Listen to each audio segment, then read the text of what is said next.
Pernah ada satu buku mengubah seluruh peradaban? Jawabannya ada pada satu karya yang namanya Ihya Ulum Al-Din. Buku ini bukan sekedar kitab agama. Ia adalah peta jalan menuju kedamaian batin, namun juga mengajarkan bagaimana ibadah bisa menjadi ruh dari kehidupan. Setiap bab adalah panduan untuk membersihkan hati dan jiwa, yang menyentuh setiap aspek kehidupan, dari ibadah hingga kebiasaan sehari-hari. Tapi, siapa penulis di balik karya ini dan mengapa ia harus menulisnya? Inilah kisah seorang jenius yang memiliki segalanya, namun hatinya masih merasakan kekosongan. Dan mari kita kembali ke Baghdad, pusat peradaban Islam di abad ke-11, dan mari temukan jawabannya. Assalamualaikum warahmatullahi wabarakatuh. Kembali lagi dengan saya, The Real Versi ID. Apa yang terjadi ketika seorang ahli filsafat dan ilmuwan terhebat meragukan semua yang ia ketahui? Ini adalah cerita tentang krisis spiritual Imam Al-Ghazali dan bagaimana ia akhirnya menemukan pencerahan atas semua keraguan. Sebelum kita lanjut, jangan lupa like dan subscribe channel ini sebagai bentuk dukungan dari kalian. Buku ini lahir di tengah masa yang penuh gejolak intelektual. Ilmu agama terpecah menjadi dua, hukum yang kaku dan spiritualitas yang kering. Para ulama fokus pada fikih dan ritual lahiriah, sedangkan para sufi seringkali mengabaikan hukum dan lebih menekankan sisi batin, hingga ada jurang yang memisahkan keduanya. Buku ini datang sebagai jembatan. Tujuan utamanya adalah menghidupkan kembali ruh ilmu agama yang hilang dan menyatukan kembali akal dengan hati. Ihya Ulum Al-Din bukan hanya sebuah buku, ia adalah ensiklopedia yang mengintegrasikan hukum, filsafat, psikologi, dan spiritualitas. Al-Ghazali menyusunnya dengan sangat jenius. Buku ini terbagi menjadi 4 bagian yang membawa pembaca melewati perjalanan spiritual. Bagian pertama fokus pada ibadah, bukan sekadar ritual. Ia menjelaskan mengapa puasa harus membersihkan nafsu dan sholat harus menghidupkan jiwa. Bagian kedua membahas adat kebiasaan. Ia menunjukkan bagaimana hal-hal sederhana seperti makan, tidur, dan berinteraksi dengan orang lain bisa bernilai ibadah. Di bagian ketiga, buku ini berani menyentuh topik yang paling sulit, yaitu penyakit hati. Ia membahas hal-hal yang menghancurkan jiwa, seperti kesombongan, iri hati, dan tamak. Ini adalah bab yang sangat introspektif. Ia mengajak pembaca untuk melihat ke dalam diri sendiri dan mengenali kelemahan terbesar mereka. Dan di bagian terakhir, buku ini memberikan solusinya. Ia membahas hal-hal yang menyelamatkan hati dan membawa pada kedamaian sejati. Disinilah ia menjelaskan pentingnya ketulusan, kesabaran, dan rasa syukur. Ini adalah panduan praktis untuk membersihkan dan menyucikan hati. Ihya Ulum Al-Din berhasil menjembatani dua kubu yang saling bertentangan, yaitu ahli hukum yang kaku dan ahli spiritual yang dianggap menyimpang. Ia membuktikan bahwa ilmu tanpa hati itu kosong, dan hati tanpa ilmu bisa tersesat. Ia berhasil menyatukan keduanya. Inilah mengapa buku ini tetap relevan hingga kini. Bukan hanya sebagai buku sejarah, tetapi sebagai panduan yang hidup untuk siapa saja yang mencari makna sejati. Di balik buku ini ada kisah pribadi yang luar biasa. Ia adalah Al-Ghazali, lahir di Tus, sebuah kota pusat ilmu pengetahuan di wilayah Khurasan yang sekarang menjadi Iran. Ia lahir dari keluarga penenun sederhana, namun memiliki kecerdasan yang menonjol sejak kecil. Otaknya bagaikan spons yang menyerap setiap ilmu. Pada usia 33, ia sudah menjadi profesor di Madrasah Nizamiyah Baghdad dan mendapat gelar Hujjatul Islam, sang pembela kebenaran. Namun di puncak kejayaannya, ia dilanda keraguan mendalam. Ia sadar ilmu yang ia miliki baru sebatas di kepala dan belum benar-benar masuk ke dalam hati. Keraguan ini hingga membuatnya jatuh sakit. Al-Ghazali lalu mengambil sebuah keputusan yang mengejutkan, meninggalkan jabatan dan kemewahan. Selama 10 tahun, ia mengasingkan diri ke Damaskus dan Yerusalem, menjalani hidup sebagai seorang sufi. Dari perjalanan krisis batin yang panjang itulah, lalu lahir Ihya Ulum Al-Din, sebuah karya monumental yang lahir dari pencarian dan menjadi warisan abadi bagi peradaban.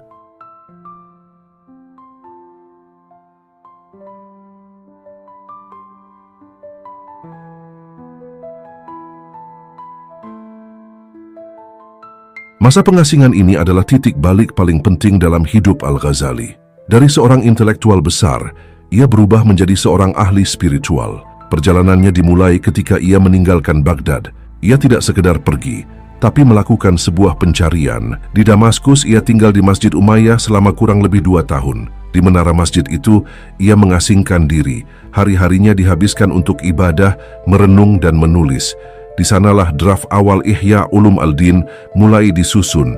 Perjalanannya berlanjut ke Yerusalem, kota suci yang syarat makna. Di sana ia melanjutkan uzlah, beribadah dalam kesunyian, dan menuliskan gagasan-gagasan yang lahir dari perenungannya. Ia juga pergi ke Mekah dan Madinah, menunaikan ibadah haji dan berziarah ke makam Nabi Muhammad SAW. Semua itu adalah bagian dari usahanya untuk kembali kepada ajaran Islam yang paling murni. Selama pengasingan ini, Al-Ghazali benar-benar mendalami praktik tasawuf yang sebelumnya hanya ia pahami sebatas teori. Ia menjalaninya secara langsung. Ia berlatih uzlah, menjauhkan diri dari keramaian agar bisa fokus sepenuhnya kepada Tuhan. Ia melatih diri dengan riadah, ibadah, puasa dan zikir yang intensif untuk membersihkan hati dari kesombongan, iri hati, dan cinta dunia. Ia juga tenggelam dalam muraqabah, merenung dan merefleksikan seluruh ilmu yang pernah ia kuasai. Dari situ ia sadar, pengetahuan sejati tidak cukup hanya dari akal. Ada dimensi ilham dan pencerahan batin yang jauh lebih dalam.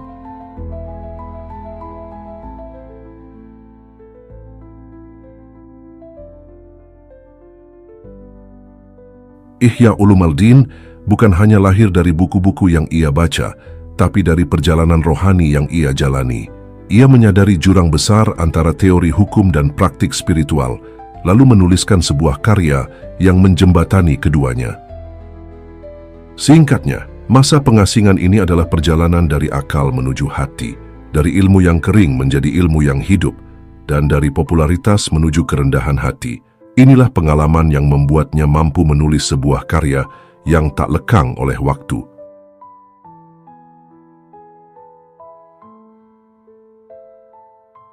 Pendapat para ulama tentang Imam Al-Ghazali memang beragam, tapi hampir semua sepakat mengakui keagungan beliau.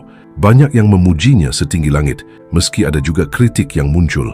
Semuanya justru menunjukkan betapa dalam dan luasnya pengaruh pemikiran beliau. Mayoritas ulama menyebut Imam Al-Ghazali sebagai sosok yang sangat penting dalam sejarah Islam. Misalnya, Imam Ibnu Asakir sampai menyebutnya sebagai mujaddid atau pembaharu agama di abad ke-5 Hijriah.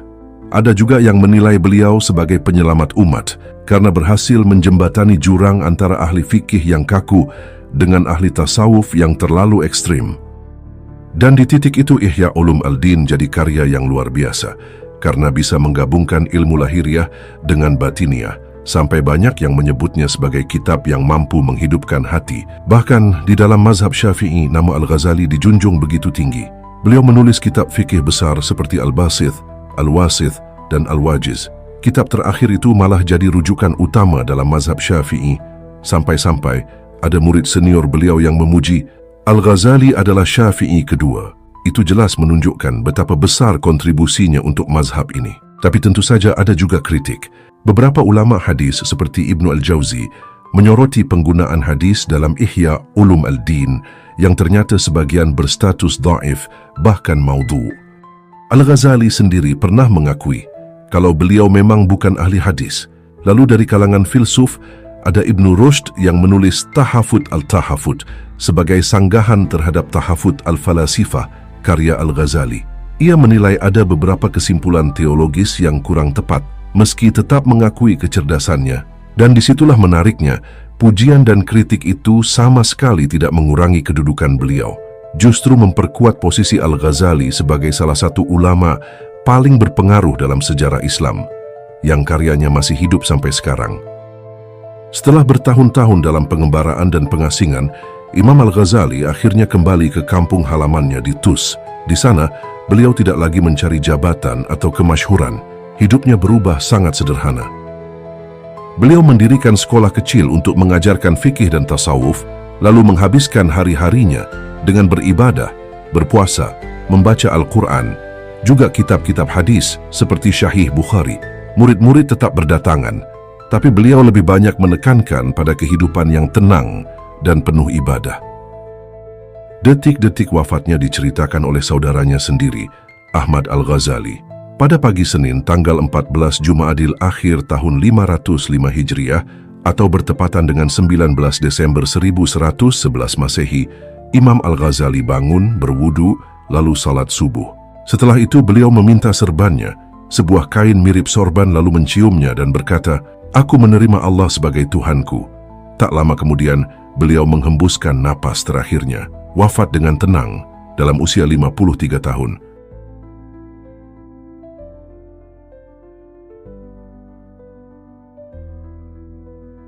Beliau dimakamkan di pemakaman Ats-Tabaran di Tus. Tidak ada riwayat yang menyebut beliau sakit keras, tapi yang jelas, para sejarawan sepakat wafatnya Imam Al-Ghazali adalah sebuah husnul khatimah. Hidup yang penuh ilmu, ibadah dan perjuangan batin ditutup dengan kepasrahan total kepada Allah. Saat itu rasa duka menyelimuti banyak kalangan.